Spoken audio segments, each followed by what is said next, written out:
Good evening, everyone. Good evening. Thank you. All right, there we go.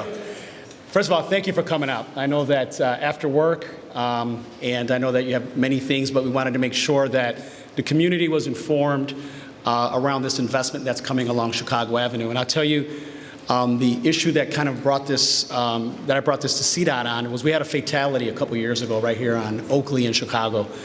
And we wanted to have some type of plan put in place to figure out how to calm some of the traffic along Chicago Avenue. So we are here today to inform the public of a Chicago Avenue pedestrian safety project that from CDOT.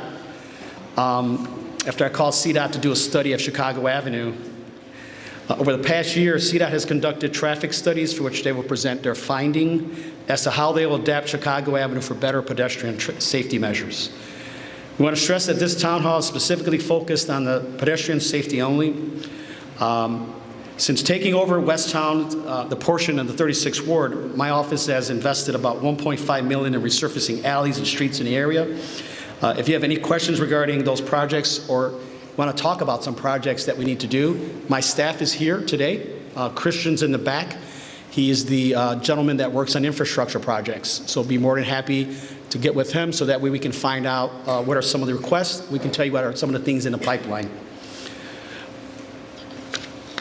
We will begin with a presentation from CDOT, who will talk about the upgrades.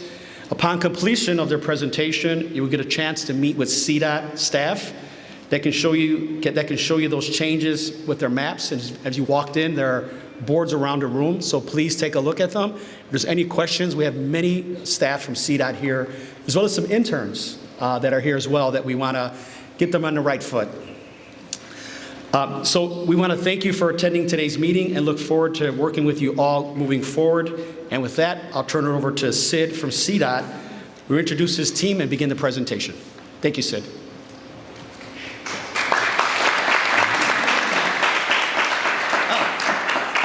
Thank you, Alderman. Whoever is from CDOT, representing CDOT, if you want to just stand up and say hi. So that's David Ho, the Assistant Commissioner, and we have like a full team in the back.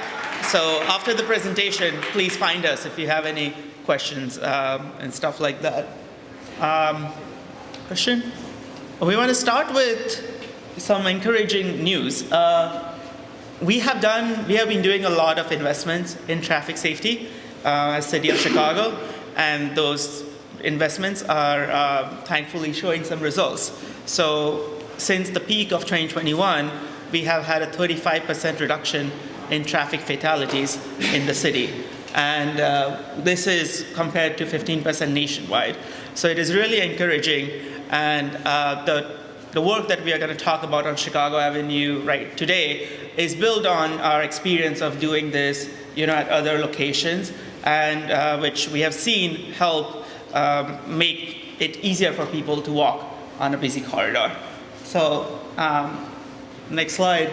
As Alderman was mentioning, while we have seen progress, there have also been some unfortunate instances on Chicago Avenue. There was a fatality in 2025 right here at Chicago and Oakley, a pedestrian fatality, and there have been 2 pedestrian fatalities at the intersection of Chicago and Paulina.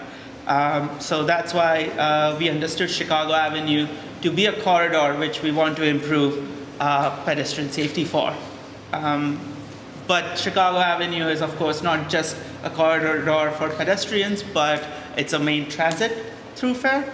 So if you go to the next slide, we're going to talk about how Chicago Avenue has been identified as a better streets for buses corridor. Chicago Avenue is is a corridor with the highest bus ridership in the city. So we want to kind of balance those needs of pedestrian safety as well as transit operations. We have had bus-only lanes installed on Chicago Avenue on this section.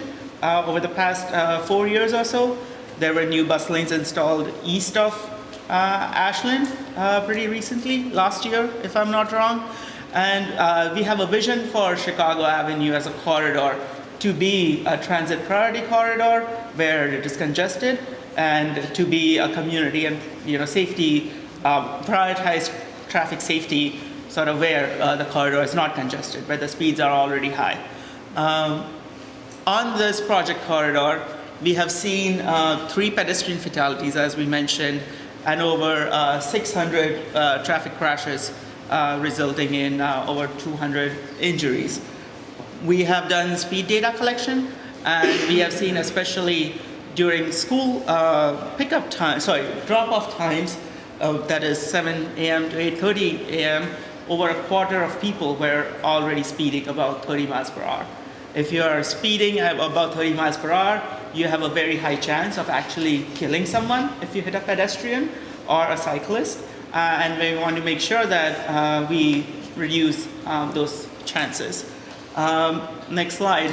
This is actually, I want to talk about this picture. We have done observations along the corridor, and this picture was taken at Chicago and Campbell, very close to here, of course, where the school crossing guard themselves put out these orange cones to create like a temporary bump out situation. And we are learning from that. We are talking to the people, and we are learning from that, and we will be adding a concrete bump out over here based on our observations as like where we need this. This picture was also taken by one of our dear colleagues, Riley O'Neill, which he's no longer there with us. He was killed in a bicycle crash just earlier this year. But this kind of shows you like how much work and interest the planners at CDOT put into all the things that we are doing. Next slide.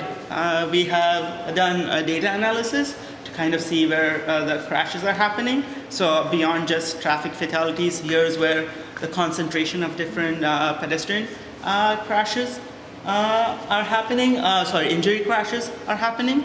And the dots show where the pedestrian crashes have happened.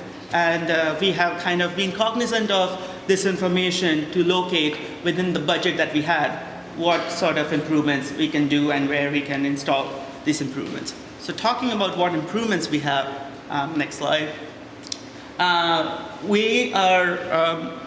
The project is, of course, trying to respond to the severe crashes that we have had, but also making sure that we don't affect parking on the street. Like this project is definitely not taking away any parking.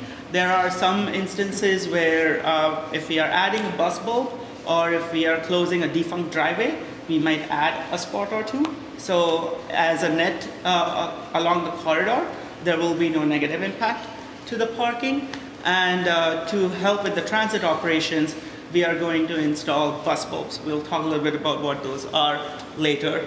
And the whole point of adding the curb extensions and the bus bulbs is to reduce the crossing distance for pedestrians especially, and prevent dangerous driving behavior, especially when people sort of go past a stopped vehicle if there is space. So we want to reduce those sort of opportunities. Next slide. So we are going to do, these are sort of the main tools in our toolbox for this corridor. We have left-turn traffic calming, curb extensions, and bus bulbs. Left-turn traffic calming basically is a hardened center line where we introduce these rubber speed humps so that anyone who is turning left cannot cut the center line, has to take a tighter turn, which means that they will make the turn slower, and they will be able to more easily react to a pedestrian who might be crossing the street. The curb extensions are probably one of our most common infrastructure improvements, where we, if there's a parking lane, we will extend the sidewalk into the parking lane, especially at an intersection, so as to reduce the crossing distance for anyone at the intersection. And then bus bulbs, you can think of it as just an extended curb extension, which allows the bus to stop right along the curb rather than having to pull in and pull out. So that helps with the transit operations, but also it acts as a curb extension in the sense that it reduces the crossing distance for pedestrians who are trying to cross the street at the intersection. Next slide. So these are all the intersections that we are planning to do improvements at. Our improvements are broken down. This project is broken down into phase 1 and phase 2. You will, we have each intersections. The plan for each of the intersection is displayed on the boards behind you. So after the presentation, I really recommend you to kind of go and look at each of the boards. We will have each of our staff manning the boards to answer any questions that you might have. We have Makeda and Josh as anyone who might need ASL requirements when talking to the staff. They can accompany you with if you have any questions or so. And so finally, talking about the timeline of the project. Next slide. We have released the work order for the phase 1 of the scope, and each of the boards sort of identifies what is the 2026 phase, what is the 2027 phase. We have already released the work order, and the construction of the phase 1 scope should be starting in a week or so, actually. And then the utility coordination for the phase 2 scope is happening right now. The construction impacts will be limited to the intersections where we are actually doing improvements at. So there wouldn't be any, big closures for. Okay, that's done. There wouldn't be any big, closures or detours due to the construction. So the construction will happen sort of within, the right-of-way. There might be a little bit of barrels and stuff like that you see, but there would be no street closures for the construction. The construction for the phase 1 should last, 12 weeks, but the actual construction where you see the concrete mixers and stuff like that should be between a month or so, a month and a half. It's a long corridor, so the crews will be doing an intersection at a time, so the whole corridor will probably not be impacted as a whole at one time.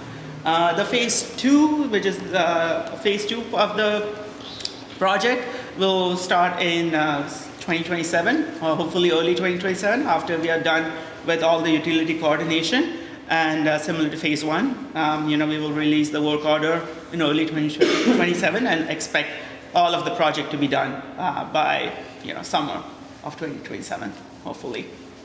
So last slide, I'll encourage you to give us a second so that the team kind of locates themselves by the boards. And please come to us and talk to us for any questions that you have. You can also email us at completestreets@cityofchicago.org. Thank you. There's some big